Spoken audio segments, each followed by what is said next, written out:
We need more people like that. It's like the day of age where you can break out and do your own. You can think for yourself. The system doesn't own you. You own the system. Definitely.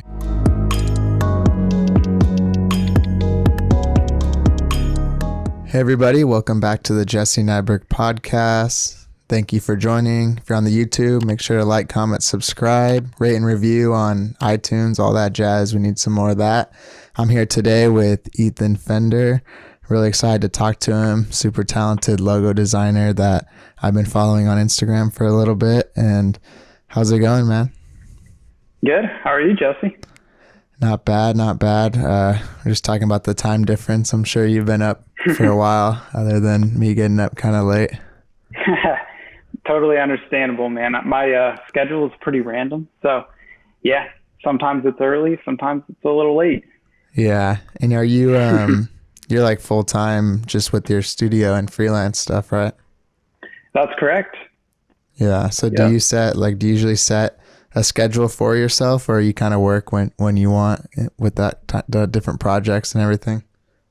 It's pretty open-minded, honestly. Sometimes I'll just wake up a little later. If, I'm watching something or working late, then I'll, kind of wake up late.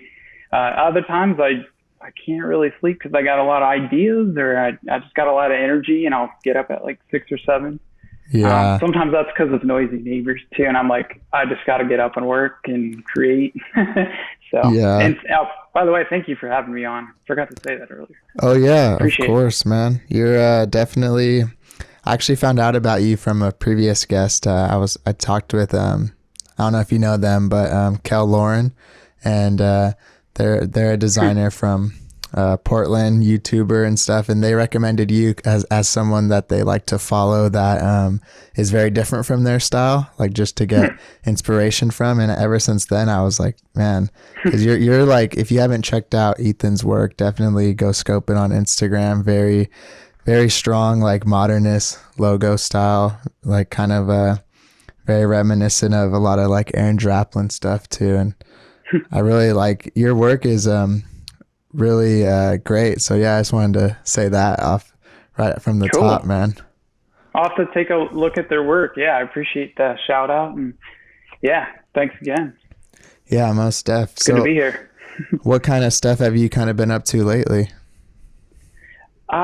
So lately, you may have noticed I took kind of a break off of just posting stuff for a while, and I feel like I go through phases like that, like maybe once a year, twice a year, where I just kind of disappear for a bit, and I need to breathe, to think, spend more time with my wife. Yeah. Whether it's just could be just getting out, going on dates, or watching a lot of shows and movies with her, or something like that. So I'm kind of getting back into just posting a lot of work that I've been passionate about, and lately, you probably had noticed like a lot of the work is kind of geared towards my approach, my modernist sort of like what, the idea of the futuristic stylization, I guess, towards old stuff. So it's like medieval, a lot of things that I'm passionate about, like whether it's musically or gaming, all that kind of stuff. I kind of gear towards ancient sounding things, medieval oriented type of things. Yeah. Or fantasy, folklore, whatever you want to call it.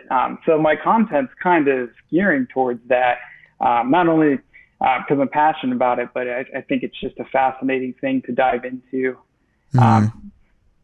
studying the history of it, and how it influences culture today. So that's kind of the content that I'm trying to put out now, and I just want to do it like forever. Yeah. So we'll see. Yeah, it's crazy to see, like, I've been seeing some of the stuff you've been doing, like, with the Skyrim and a few other, like, the medieval stuff, and it's crazy to see, like, it's easily to overlook that stuff, but if you look at a lot of those old things, like, even just, like, the shields and all kinds of stuff, there's so much, like, little gem, like, design, like, little tropes and shapes and icons, like, even way back then, and it's crazy to think that they were just, like, painting that on or whatever they were doing.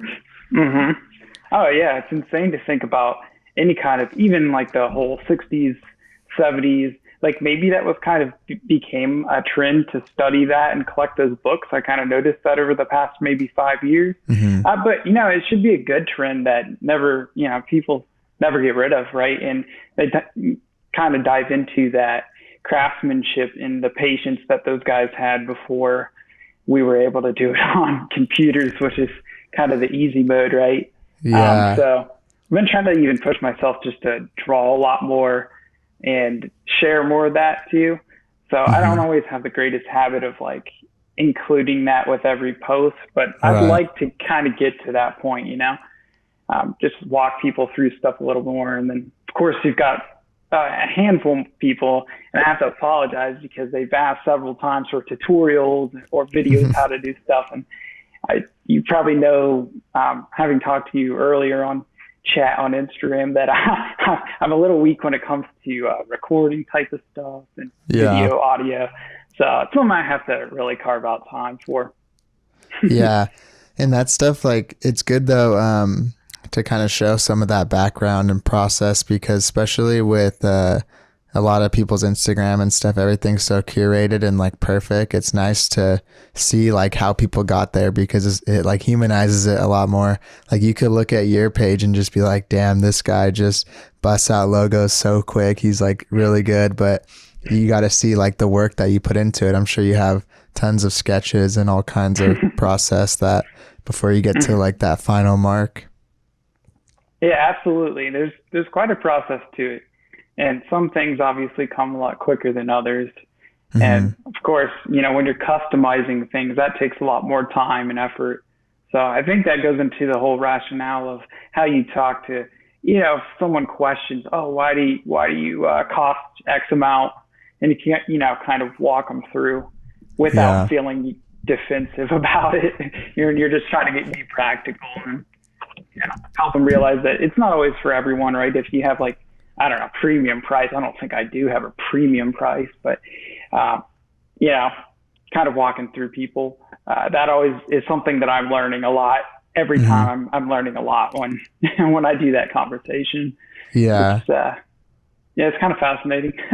Also, like a lot of people, they're not even, some people like are malicious and like, you know, cheap or whatever, but some people, they're just so like, you know, unaware of like what things even cost, that when they tell you like prices and stuff, I don't even think they're intentionally being like rude. They just actually genuinely thought it should only cost like $100 or whatever it may be, you know? So. Oh man. That seems to be a pretty common conversation that designers have amongst each other. And I think it's good to talk about and learn from each other, because I know for sure when I was just starting out, I had a lot of struggles with that. And it's like, how do you talk to someone without sounding upset that they you know, thought it costed only X amount, but being respectful and trying to educate them a little bit. And you know, if they just can't respect that, and there's somebody else out there that they can work with. Yeah. And I took me a while to learn that, you know, I could just say no if it's not good, you know. When I was, I'm still like not super experienced, I guess, in terms of years and things. But when I was first starting out, I felt like this sense of panic where like if I said no, then there wasn't going to be like another project, you know, like I needed to take that. I fully understand. Even now, like I love taking on everything I can. Because, you know, sometimes you think of certain fields of interest, especially music. I think music, at least from my experience, they have been low budget. But I love some of the stuff I love, and I'm like, well, I would love to help you. So it's always interesting to see the different categories of businesses. And some people are like, they'll look down on if you don't charge, you know, a higher amount. They'll think, oh, okay, this is kind of a joke, or you know, just not what you expected. So is it happy medium? For and sure. That's what I always try to, you know, tell the newer inquiries. Now I kind of find myself telling, well, this is kind of a happy medium, and it works for most people. So that's why I charge that. Yeah, for sure. And I So feel like with music and stuff, you're saying to me, if I'm going to charge like a lower rate, I feel like that has to go like parallel with how exciting the project is, you know, that way at least I'm not hating it and it's cheap. You know, if it's super boring, you're probably going to want to upcharge a little bit because you could care less if it, you know, doesn't like turn out like the way you want it or whatever. Absolutely. Yeah, you got to be excited about the work you do. I think those are the best people. I know I've talked to a couple guys, whether they're in or outside of the design industry, and let them know that I kind of like to share work I'm passionate about, and I don't ask anybody to work with me. So they simply resonate with some kind of experience of my work, whether it's on Dribbble or Instagram or something sparked like a nostalgia thing or a color thing, and they just felt some kind of real connection, right? And I think those are incredible people to work with because they have a relationship with it, and they believe in you, you know, and then it's like we take each other to another level, and we're having fun while we do that. So it's not I wouldn't say it's super common, but the people that are out there who do respect that, that's exciting. That's kind of what drives me to do what I do. Yeah, man. When you get that client where it's like you guys are just from the get-go, you know, like agreeing and firing on all cylinders, you know, there's, you know, you send them like the initial drafts and they're just like, couldn't be better, you know, perfect. And you guys have the same interest.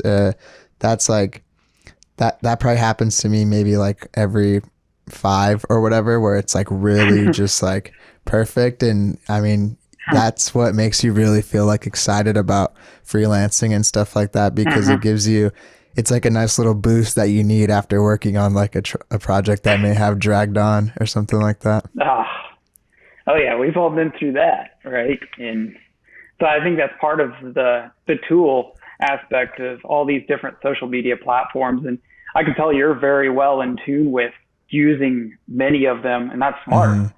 Yeah, that's really smart, because you just never know who's gonna run into something that they relate to. Or your podcast, for example, too, that's exciting because not a lot of people talk about. I even have a tendency not to be communal as much. I'm a little bit more reclusive, so this is new to me, but I think it's really important. So it's good you're doing this type of thing, because people that are not designers might just watch a bunch of your podcasts and learn a lot, learn how to treat designers better. So you're adding value that way. And then also adding value to perhaps your business, right? They might come to you because they like that you're establishing this type of community.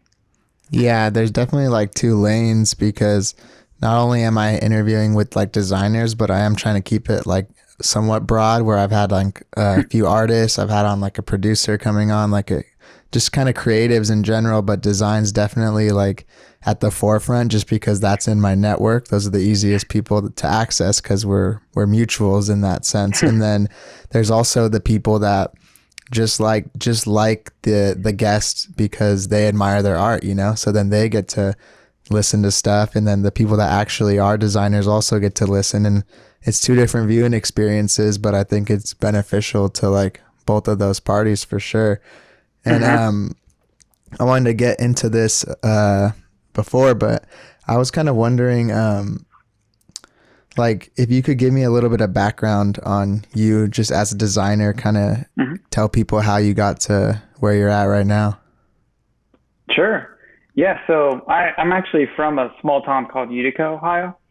Yeah. You probably never heard of it, but yeah, it's like an hour northeast of Columbus here, which is the capital of Ohio. So, just grew up there, was always drawing a lot. My parents kind of always encouraged me to keep creating, drawing, and they didn't know too much about graphic design or anything like that. But I had maybe friends and family were kind of using the word graphic design and, hey, you should go to college for it.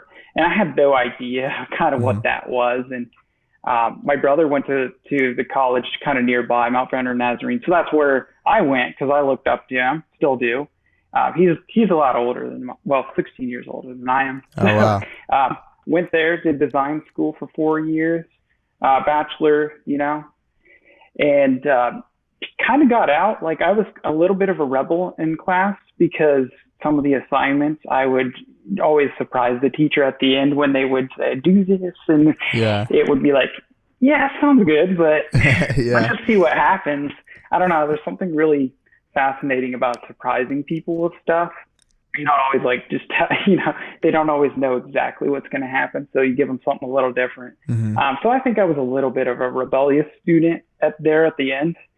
Because I didn't have a job or anything lined up. Like I didn't do they did the right thing, right? They had things lined up. I was just like, I want to get out and I want to do my own thing, but I don't really have too much of a plan. So I had an odd job. I was at a warehouse for a while. I had like a small marketing job for a while, and it was like trying to convince people to, door to door and buy extra TV. And it was awful because I'm not like that. I would never try to bullshit somebody into buying something that doesn't really add value into their life. Right. So it was a weird like month and a half. And I honestly don't remember applying to the warehouse at L Brands here, but I did apparently. And that's where I started working for a while. So yeah, as you can see, I'm not a very, standard design story where you get a 9-to-5 design job right away. It was just like, I worked in this warehouse. It kept me active, and I was just drawing a lot, like getting inspiration. Like I started collecting like, a handful of these books and stuff. I don't have all of them here, even at our apartment. I have a bunch of them left at my parents' place I have to bring over. So I spent, a lot of money, a lot of that warehouse money on just like design books that excited me, got me excited about the craft, and just like kind of teaching myself how to take things out of those books and just learn how to do them from scratch.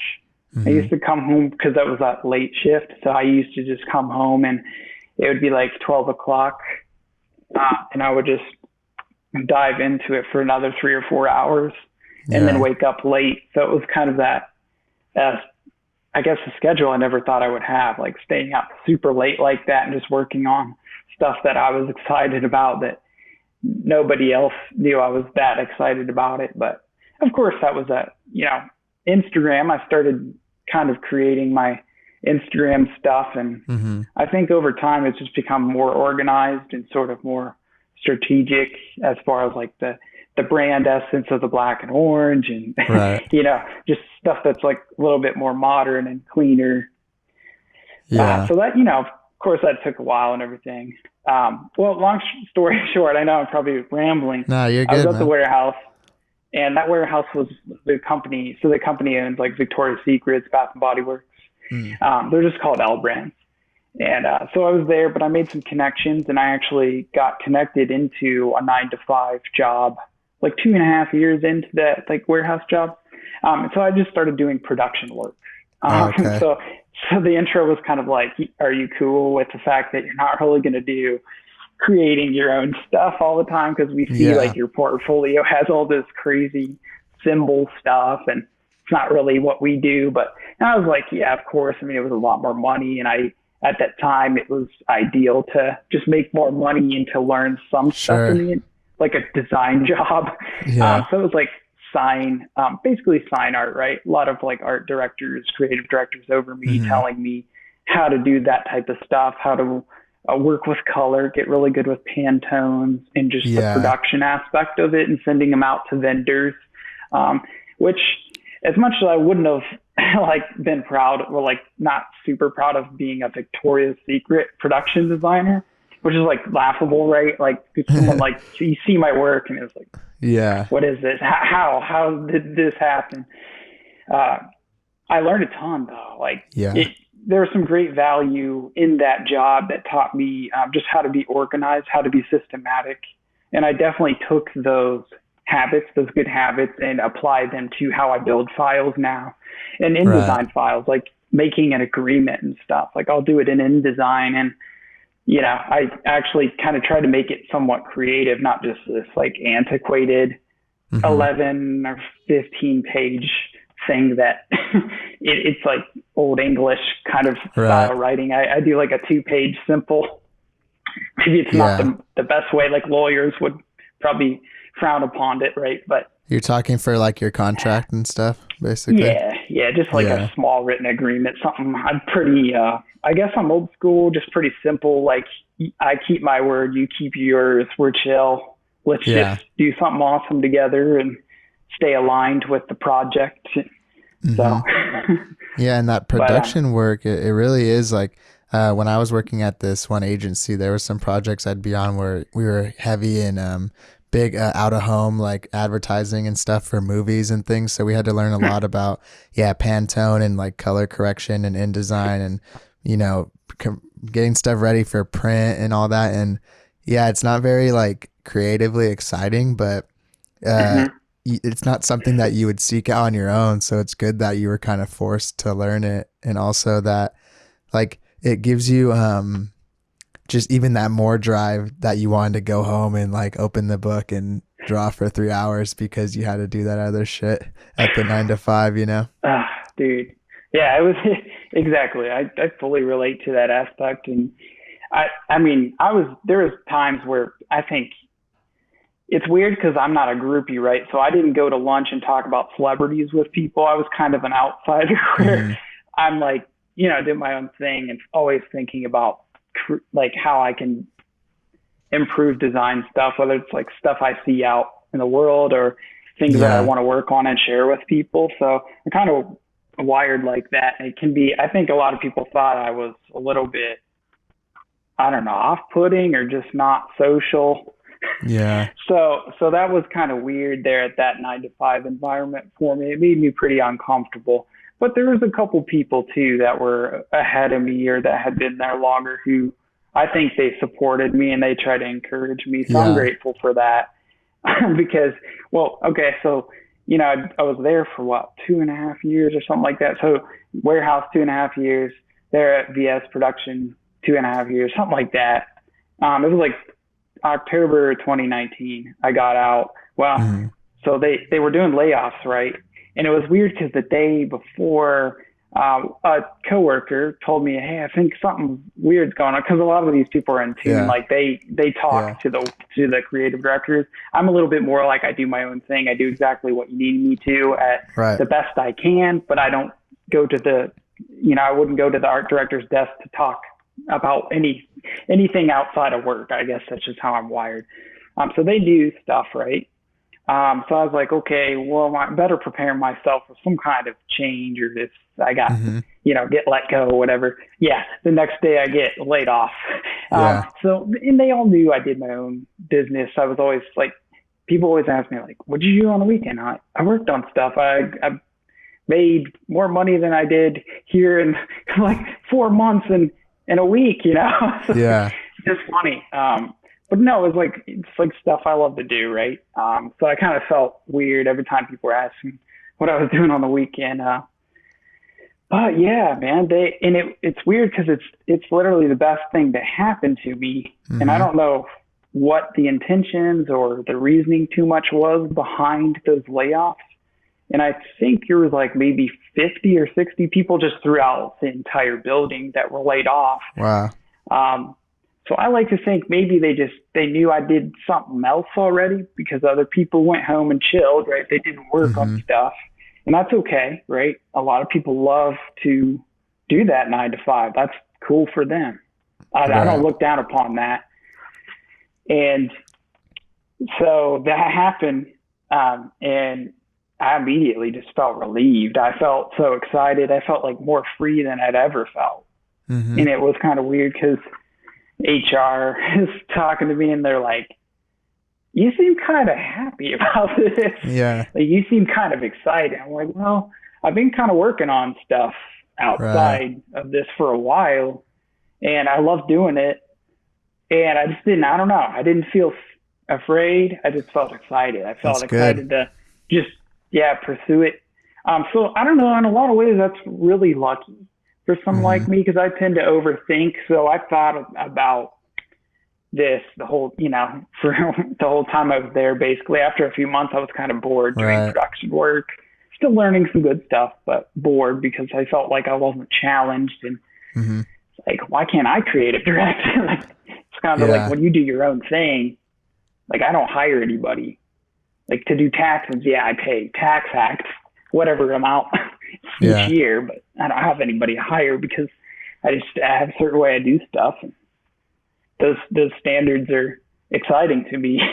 Yeah, and I'm the same way. When I was ready to leave my job, like, I don't know, like, it's easy to feel like it's never like the right time. You know, I probably could have been, I probably could have been making, you know, hundreds of thousands of dollars on the side, and I still would have thought, like, I don't know if it's too risky, you know, because I get very, it's easy to get very like logical about it like that. But the one thing I realize is that, you know, having the other job while you're trying to do the side thing, it's really hard to ever feel like you can fully do it, because that day job's taking all the time away from the side thing. Once you have all the time you can put into the freelance thing, it's like, ever since I started, I've been able to clear like just as much as I was at the job, if not more sometimes. So it's like, it's very relieving too. You're like, wow, maybe it wasn't like such a crazy, risky decision after all, despite what, you know, people outside of like our little design zeitgeist may think.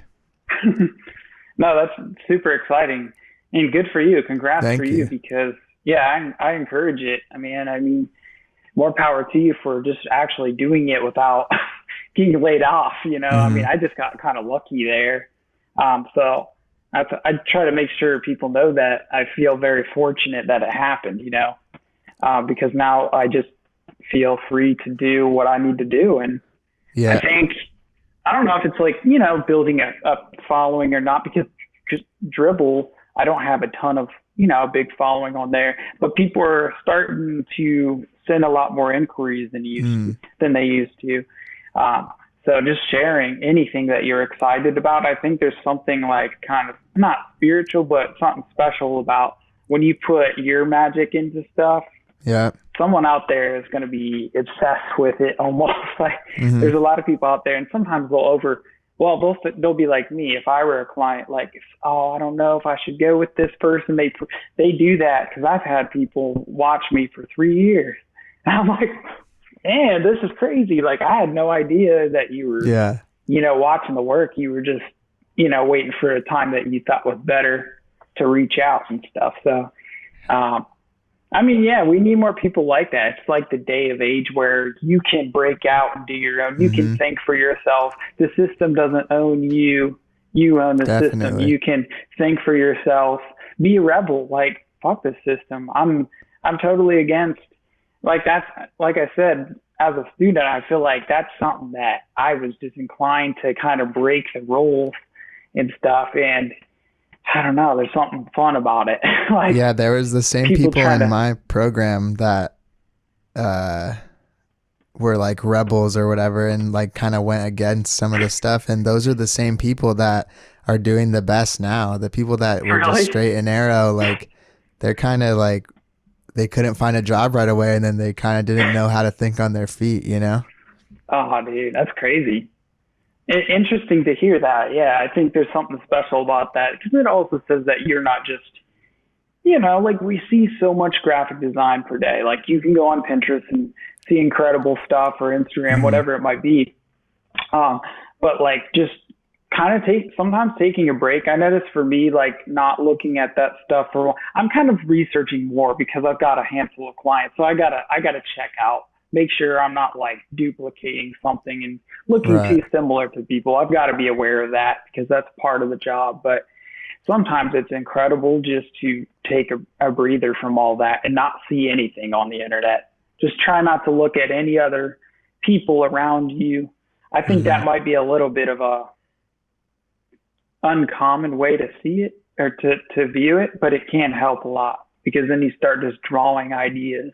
You start trying to create and try to imagine what you think is whatever, sick work, right, to put out there. And I think that can help too. Because sometimes people ask me like, how do you get your style? Well, style is kind of a general word. Like, I don't just do kind of one style, I guess.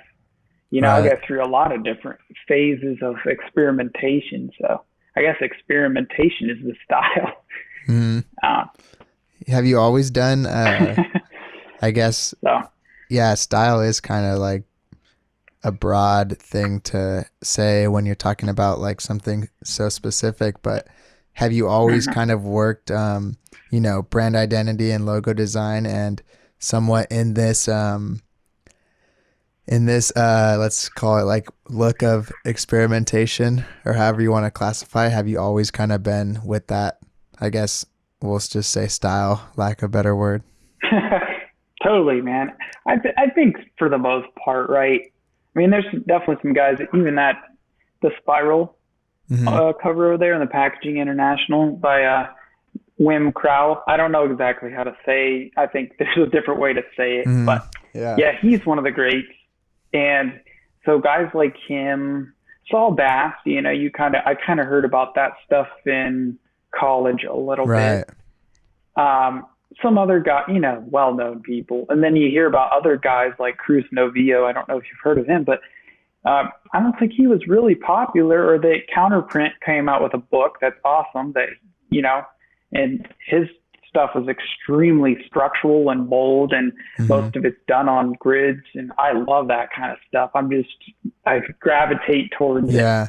So I guess I tend to kind of try to build shapes and stuff like that, and then use that restraint as a sort of stranded on the desert island situation where you only got this space and you only got, 36 blocks. What are you going to do with it? And how do you push yourself? Because basically that's what happens when you have clients too, right? You have restraints. They're going to give you, usually they do. Usually they have some type of concept or specific request. So you have to stick to that, make sure that you're appropriate, recognizable, distinguishable from the rest. That's the challenge of it. So I think so. Yeah. A lot of those guys influenced me for sure. Bauhaus stuff, movement. I had to do like a poster over that in college, and I'll never forget that. And I kind of trying to learning back then. I butchered it, of course, because you're in college, and it's like, I didn't know how to do straight angles as much, or even perfect circles. Like, then I realized, oh man, I was using this. I wasn't even shift clicking on some of this stuff. Like, it's kind of bad. And now I feel like, over in Europe, they probably teach a lot better. Yeah, for sure. So they're probably a lot more particular about learning those little detailed things, right? Just small things that actually really polish your work off. Yeah. Do you think that, like the style, I guess, that you, kind of is recognizable in your work, has it gotten to the point where most clients you work with, it's kind of, like expected, like they want something to look in this like modernist or like Swiss style, rather than like, you probably don't get a lot of inquiries that are outside of that, right? Yeah, that's true. Pretty much anything I share, just the standard of it, a lot of it's like, it's funny because the screenshots are now all black and orange. It's got to that point where it's all that kind of later, I don't know, 2019 and past. And I archive a lot of stuff because I like to clean things up, and I have a certain, if I want something to look to me the way I think it should look, and no one else cares. Of course they don't care. But, I just kind of organize things like that. So it's usually, I think it's probably 2019 and later, all that stuff, kind of the experimentations of, 36 days of type, which I'm really grateful for that, because I don't really participate in anything else. I'm trying to think if I have maybe a couple like collaborations with some select designers where they reached out to, hey, let's do something together. And then I'm like, okay, yeah, what do you have in mind? Right. And then we do something cool. So that's fun too. Just to make cool stuff with other people is kind of fun. And but I think like that's a big thing, is just the experimentation, pushing the limits of geometry, using simple shapes. Yeah, people love that stuff. That's what they hire me for. A lot of it's like the thick and thin stuff. Do you notice like the really thin lines with a bold shape, and they kind of curve into each other? I don't know what it is about that, but there's something, I guess it's balance, and it feels fluent. And I think a lot of people were really drawn to that. Right. So I I also love it think too. the super bold, mono thick line. I think it's beautiful, but I think it could be scary for someone to think like this is it, like this simple one stroke thing, like this is gonna be our brand. And I feel like people that aren't like keen to like, stuff that can be minimal and bold and strong could be like hesitant to think like, this is the final mark, because we see so many logos nowadays that are overcomplicated. It's like easy to think that you need everything in it, Uh-huh. Yeah, I fully agree. It can be a little scary for some clients when they see something that's too simple.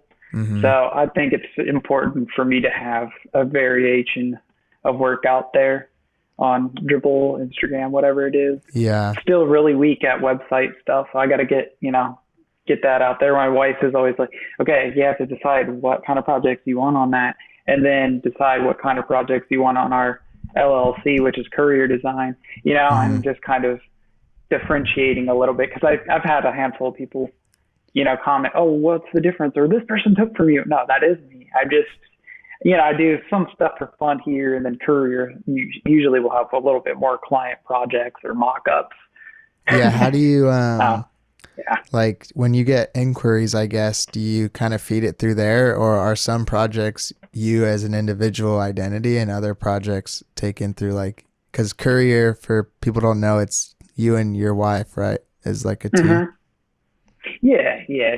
She works at Bath and Body Works full time. So she'll just jump in at any time that, it's like 2D animation or any kind of web stuff, web kind of help, because I don't have that skill. Mm-hmm. I'll sit in and try to guide what I think is proper, Mm-hmm. but she's the expert at that type of stuff, and does a little bit more illustration stuff too. So, right. On that that's a good question, because how do you differentiate? Right now more people are reaching out on my personal. I think it's just because of maybe more followers. People Right. People kind of take that serious. When it's like sometimes you see some of these creator designers and they have such a small, it's almost a shame.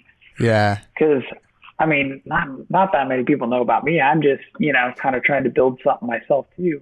But I think some of these guys like Pauly Boo, they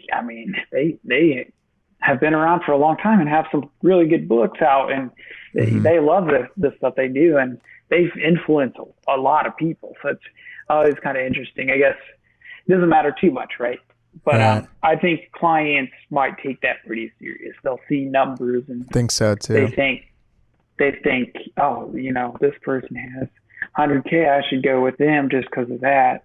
Mm-hmm. So I think we live in that society of numbers or 5-star ratings, the reviews. Yeah. Some of that can be a little bit deceiving, right? Right. Some of it can be helpful. Yeah, I've seen some, some of the biggest designers that I kind of look up to that are more like old heads, and their Instagram's basically just like pictures of them and their family, like if you had no idea, you would almost never even know that they were like this badass designer from like the 80s or whatever. Yeah, exactly. That's the funny part about it, is like they're underestimated, I think, but yeah, to each his own, right? Some people just like to share their what like things they see outside when they go for a walk, and that's cool. Yeah. Whatever.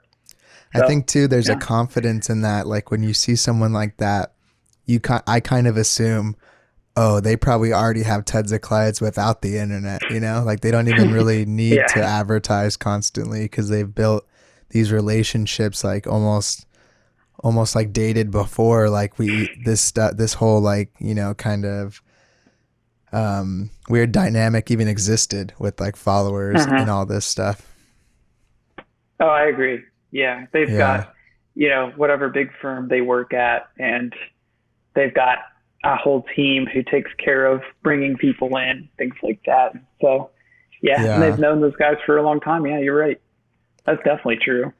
I wanted to ask you a little bit, like I read a little bit about it, I think on one of your either posts or on your stories, about the way you design a lot of your marks in a 9x9, I think it was, like square grid, right? Yeah. And I wonder if you could like kind of talk about a little bit the process on that and what kind of got you to work that way, inspired you. Oh, yeah, absolutely. That's a really exciting part of my process to me. And I think it's kind of a nerdy thing because I was really bad at math in high school stuff. So I like didn't do very good, right? You know, people are always like, you're not going to have the advanced class. That's for sure. That's all right. But getting out, you know, doing my own thing with, I think learning, like I said, you see some of these older designers, they use that type of thing. Have you seen the NASA grid as well? Yeah. The worm logo on the grid. Yeah. It's kind of, sometimes it's funny because some of that's off the grid. I'm like, oh, it's not fully, but I know what they were doing optically. They were adjusting with the S or the N. But anyways, yeah, so stuff like that, right? I think that was kind of a big influence to me. Wim Crowell, again, like I said, he like had fonts that were just based on the grid too. So I thought that's pretty cool. And then, so when I was at the warehouse, I just started getting into that stuff. And I was like, well, what's the grid? Like, why would I want that? Why would it, you know, benefit me?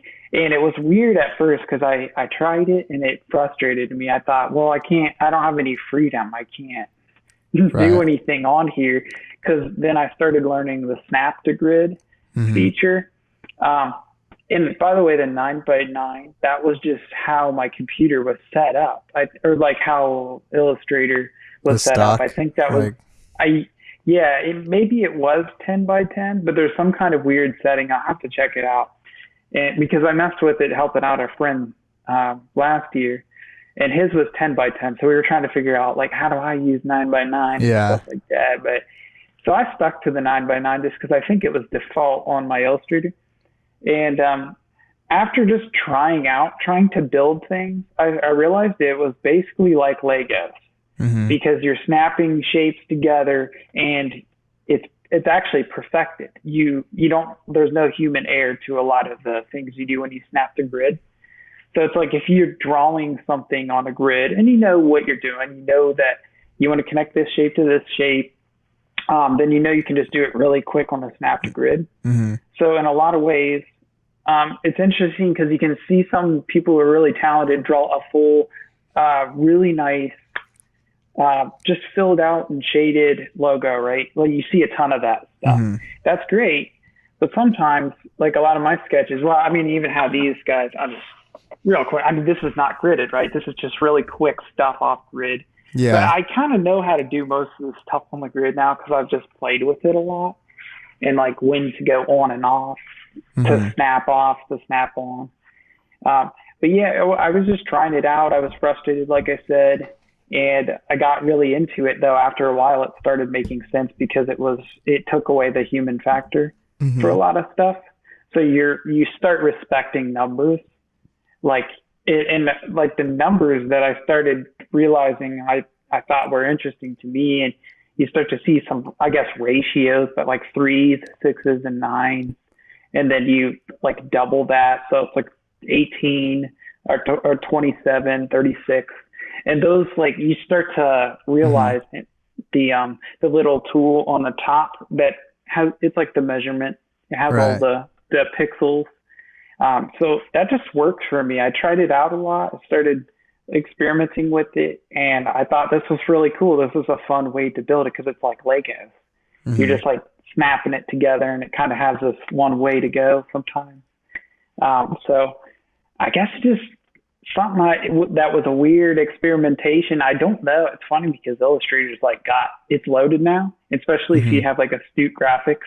I like to use one thing on Astute Graphics, the plugin tool, and it's just texture. It's like, it's a very minimal aspect of it. So there's so many things on these awesome programs, and we're really, we got it good that we can just use any of these features and stuff. But that little grid system and the snap to grid and then unsnap, like when I want to do something a little bit more manual, it works really well for me. I just love the feel of it. It was weird. Like I said, it just kind of made me uncomfortable at first. And then I started moving shapes around. I realized, when you build a circle and the rings, it's quicker because you just shift click on the snap. Maybe I'll just have to start learning the video, and I waited too long for that, right? People Yeah. have asked for, like, how do you do, maybe just take something a little bit more simple and say, here's how I build it out. Mm-hmm. Yeah. So it's just a lot of fun, man. Like you can do anything with it, actually. You can pretty much do any of the logos you want to do out there that are really simple, just through the grid. It's just like you have to learn the techniques. Right. Let me know if I'm answering your questions right. I hope good. I'm not like overwriting. No, you're good. Yeah. I was just, because that stuff definitely can be intimidating. Like sometimes when I try to work within a grid, like, just building stuff with shapes, I feel like it's like, I don't know how I'm going to even be able to make this curve or whatever that I want. And then, but I'm happy to walk you through. Yeah, thank you, man. And I've seen you and I've seen other people obviously do it. Like I'm sure you could build most of your marks like purely with the basic shapes, not even like the pen tool, like you're just using the square and circle and the selection tool and rounding corners and stuff. And it's impressive in its own right. And I feel like I wish that non-designer people like knew that some of that stuff is like way harder than some of the crazy like detailed things that you see, because you had to do it out of like more primitive, like I guess geometry or whatever. Yeah, it's weird, isn't it? Because it's like you're taking really elementary numbers, but you're being patient. Patience probably is the biggest thing, because I'm not like that. I tend to try to do things as quick as possible, but I had to be super patient to learn how to be optimal.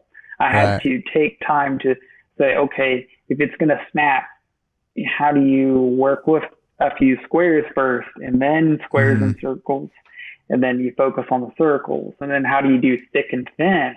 You're taking basically a rectangle, you measure it how thick you want it to be, and then you've got a larger rectangle that's angled.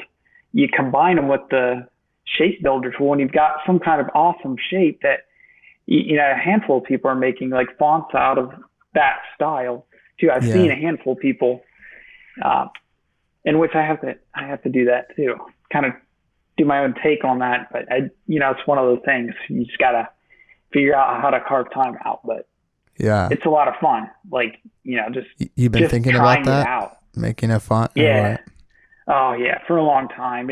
It's long overdue. It's one of those things, like I said, I'd love to do it. I think that a couple people said, because I put on my stories, like, does anybody out there have any recommendations for a course, like something? Because I think sometimes I learn better. Like if you taught me, if you knew how to do a font, right, and you taught me, I'd probably do a little bit better. Like if you walked me step by step and said, if you're just a little patient with me and you showed me exactly sort of that chronological order, I think I'd do a lot better at that. Yeah. And so I would like that. I'd like to do that. I know there's a couple other, I think some of the sources people sent me as well. There's a German one. I forget the name. They look cool. I mean, but it was costly too. It was like $1,000 or something like that. And they, walk you through everything. So it might be really good, but I don't know if it's fully German or not English. Yeah. So maybe that wouldn't work out too well. Yeah, I'm sure there's like tons of Skillshare shit into all like that to like kind of get you, I guess, going or whatever. Exactly. There's a guy on there, Kyle Wayne Benson, and I know he did some really cool stuff. So I'm probably going to hit his class up on Skillshare, and then just try font self for something really simple. I'd like to get all caps and lowercase, because I noticed when I purchase a typeface and it's only all caps, I'm slightly disappointed. Yeah. Because I just want a little bit of more variation. I like lowercase too, usually, like for a lot of applications. So if it's all caps, it kind of makes me feel like it's only for like headlines or something. Yeah, exactly. So, I mean, I'm sure those people who make that, they just want it for that. But I feel weird about releasing something that's only all caps. That doesn't sit right with me. So I would want to have, all your basic lifts, lowercase, caps, maybe a couple extra little things. Because I know some guys are doing some cool stuff. I don't know his last name. I think his name's Peter. He has one called Old North, and it's on Type Department. I don't know if you're familiar with their stuff, but they seem to be growing, like selling a lot of fonts. And he has like a dagger, or it's kind of like a cross dagger. And it's just something nice. It feels thematic, and it feels like it fits into the set. So, shout out to him. That stuff's cool. I don't know the last name, but a lot of people I've noticed been having in their fonts, they'll have little like, I guess just like upgraded, dingbats or whatever you want to call them, like just little flowers and little like kind of almost like a little flourish, like very old inspired, like from kind of some of the older typefaces. There's this one guy, I forgot his name. I'll throw it up on the edited version of the video, but I think he's one of the guys that works at like Pangram. And on 36 Days of Type, he was designing a typeface every day instead of just the letter. It was crazy. Dude, that's insane. I never ran across that. I'll definitely have to take a look. I'll send it to you after. Insane. I just can't remember what it's called, but someone was telling me about it, and I was like, Jesus Christ. Like, they had the glyphs and everything and the numbers, everything. So I love that attitude towards... Yeah, like the extreme taking, because after you do the first year, you're like, okay, how do I just do 9 of each? Like, I did my own, but like when 36 Days of Type wasn't around, I just like did 9 of each, but it would be cool to do that. Yeah, that's I love the discipline he put into it. I'm sure it's awesome. Yeah. Yeah, I'm just pushing the limit. Yeah, that's definitely cool. Aspirational to just like say times every day by, 50 or whatever it may be. Sick, dude. When did you start? Because you were talking a little bit about, organizing stuff like the way that you like it. And I was wondering when and why you started doing like the orange and black, like grid and everything. Yeah. So orange, just the color in general, I think there's some influence in early childhood, my dad being in construction. So maybe some of the power, I always thought about that too. It's like maybe some of those tools and stuff that I thought were cool to handle, see him work off of, were influential, because I feel like influence is really interesting like that. It affects you at times you don't think it does. Sure. I guess that's my theory on it, how it works. And but orange also is a color of energy and positivity, and also it's kind of like, hey, I've got something to say. Right. And I like that. Because I feel like my personality is kind of like that too. When I'm in a group of new people, I'll probably be the last person to talk, but I'd like, if I say something, it should be important. Yeah. It's like, it's straight to the point. And then black, of course, that rich black is just simple, it's clean, and it's serious. I mean, black is a serious color, right? Right.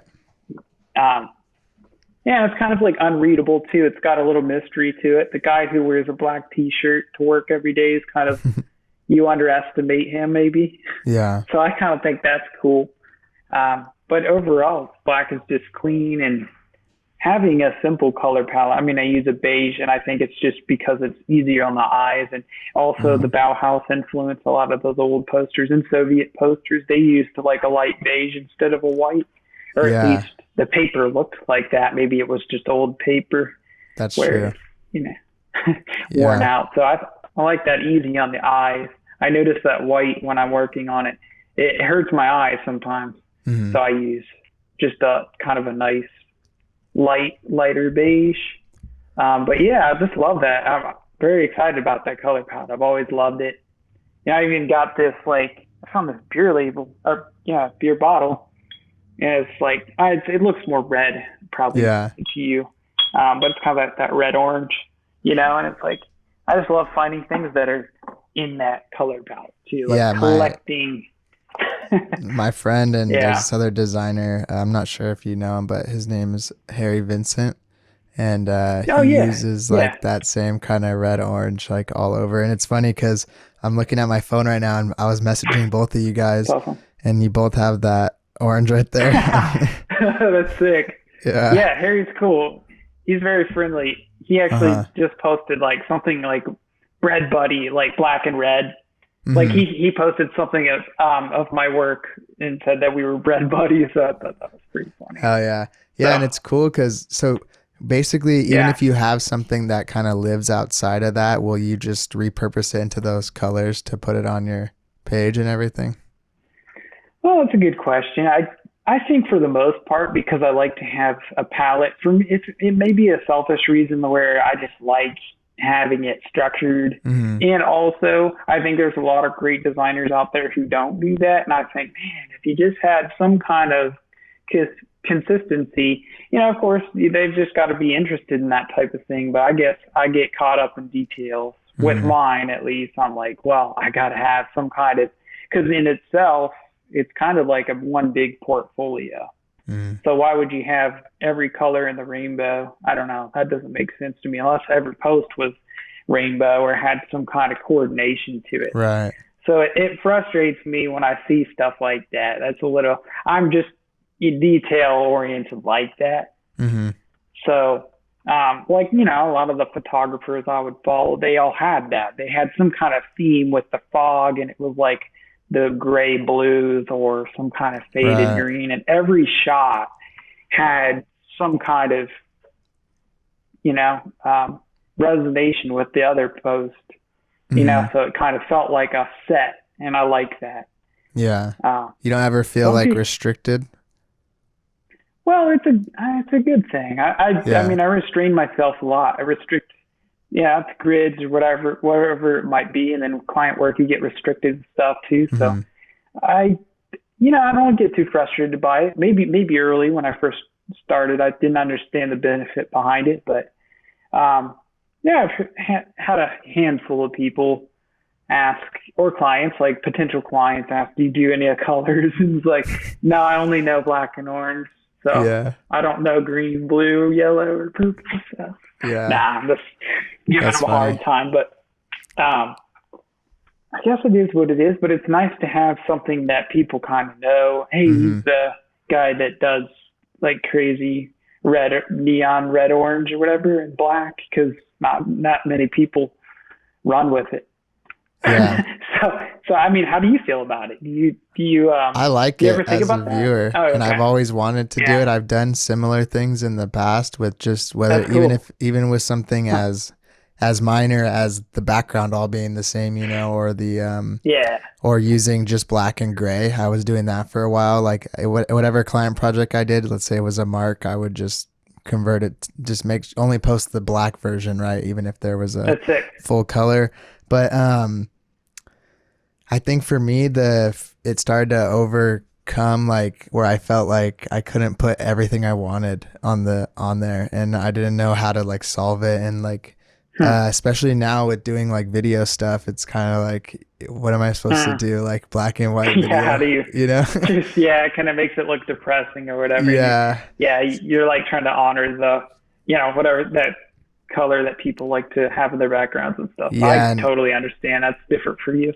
Looking at it, I'm like, oh, I wish my page looks sometimes like a kind of like a mess, and I'm like, oh, I wish I kind of had some of that structure still. But then I think about it, most people, at least I think, are interacting with something like as it comes, as an individual thing, rather than the only time they're looking at the whole thing is if they're really like going into investigate you, but most people are seeing stuff separate from the entire system. So it's like, I just came to kind of live with it, and I felt like the opposite of you, I guess, in the way where it's like, oh no, my like perfect thing's gone. It kind of felt like a relief in the sense that like, oh, now I can do whatever I want finally. Yeah, totally, man. No, I respect that, because you got to free yourself from stressing out too much about the perfection, which you don't even have your stuff's just Instagram and Dribble, right? You have the company site, pretty much, like the studio site.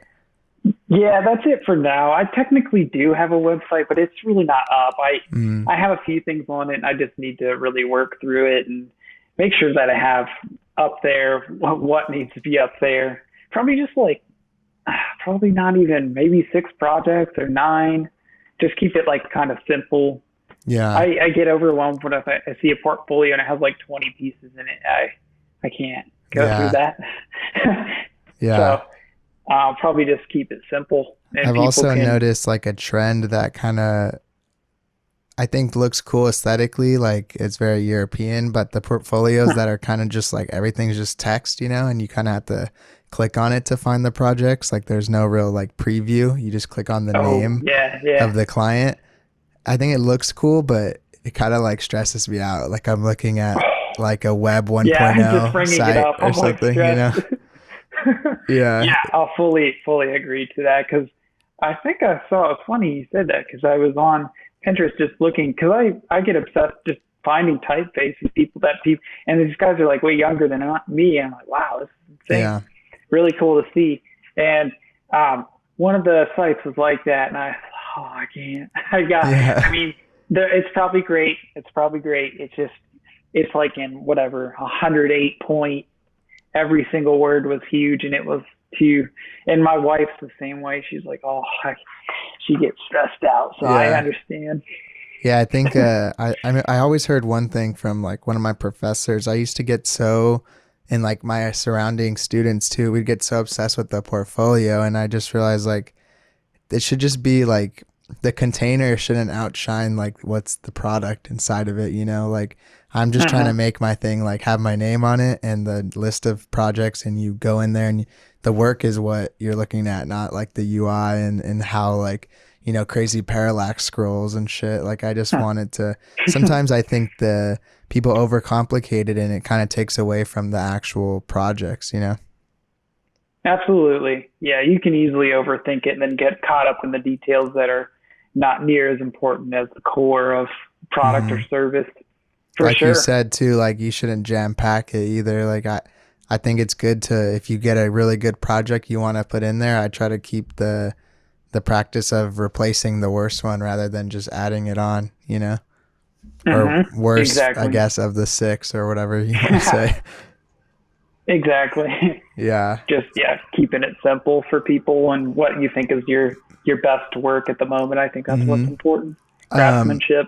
How is it like, we spoke a little bit about it, but how does it like running the kind of, I guess, studio with yourself and your wife? Like, how does that go? Does it ever feel like there's not a lot of like separation between work and you guys like personally and stuff like that? Oh, that's a good one. I think right now it's actually pretty chill. We don't have an insane amount of work. It's nothing too crazy, right? Yeah. One of those things where I like to do maybe 2 or 3 at a time, and I usually hold back from doing more than that. So I think it's kind of like learning how to, okay, what should I take on? And then I've got the rest of the time with my wife, or go to see my parents, something like that, spending time with family. So right now, it's pretty good. I think when I was at VS and I was the production designer, and then I felt like I still had a lot of work. Like a lot more people were reaching out just because I was posting more back then. Yeah. So I had to deal with getting told what to do all day. Someone emailing me and then walking around the corner before I could reply. Come on. Yeah. That's insane. And then I have that stress. And then I go home and I've got, 1 or 2 people that might want stuff quicker. Yeah. So it's also really nice to have clients right now that are super chill about when they need things done. Sure. Right. Like for a while now, it's been super relaxed on, I'm the one who pressures them into like getting back quicker. So that's probably it. It's kind of, sometimes it can be weird because you're like, I don't want to make them feel stressed, but you also want to like take initiative and let them know that you're prioritizing them. You've got a lot of energy and focus towards adding value to whatever they want to do. Yeah, it's different. Like when I was working at a job in like the corporate world or whatever, everything's so like, here's this, like, we'll get back to you in like 3-4 days. And then you have to come back and forth, and like people take forever to email. Like when I have something ready for someone, it's like, why would I wait around on purpose? I'm just like, is this good to go? If it's good, I'll get you everything you need, and you can go fly away. Like I know I said it would take a month, but I finished it in 2 weeks. So if you want it, like we're good. I'm not just gonna like stay on our schedule just because we said it would take longer. You would think that, I think there's a fine line between you want to look like you're efficient, but you don't want the client to think that was a little too fast. Like, how much work did they put into it or whatever? Yeah. Like they don't care. They just want the check or whatever. Yeah. I fully understand. Yep. I get that. You got anything, one of the last few things I wanted to talk to you, just you have anything kind of coming up that you're excited about? Any projects or any personal things? I think I'm just working on a couple client things. I usually keep those quiet because I want them to, whenever they're ready to announce those things, then I do if they're okay with it. And then other than that, well, like we said, kind of typeface stuff, maybe I'll just kind of work off of font self with a display and try to do upper and lowercase. Sure. So, I mean, that might be something to keep out on the radar. Now you've said it online. Taking my time with it. You've said it out loud. So now I got to do it tomorrow, right? Yeah. Got to do one every day now. Yeah. Yeah, I mean, it's fun. I'm getting back into it. So, I mean, I think people are starting to be aware that I'm just starting to share a lot more work that I'm excited about, just trying to get focused and stuff. Took a big break, so I think I'm pretty much recharged, ready to take on whatever. So that's good. I think, yeah, absolutely. Within here, next few weeks, there'll be inquiries. That's how it works. When you start posting a lot more, there's a good amount more. So just gotta decide what to take on. Hell yeah. Other than that, if you guys want to hear a little bit more, go head over to the Patreon. We'll be doing a little Q&A with Ethan, but I really appreciate you taking the time to chat with me, man. It was awesome getting to meet you and everything. Yeah, thanks a lot for having me on, Jesse. It's been great. Of course. All right, everyone, you can check out Ethan, ethnfndr on Instagram, Ethan Fender, and go check out his awesome work and check out the Patreon if you want to hear more. And we'll see you guys next time. Peace out. Peace.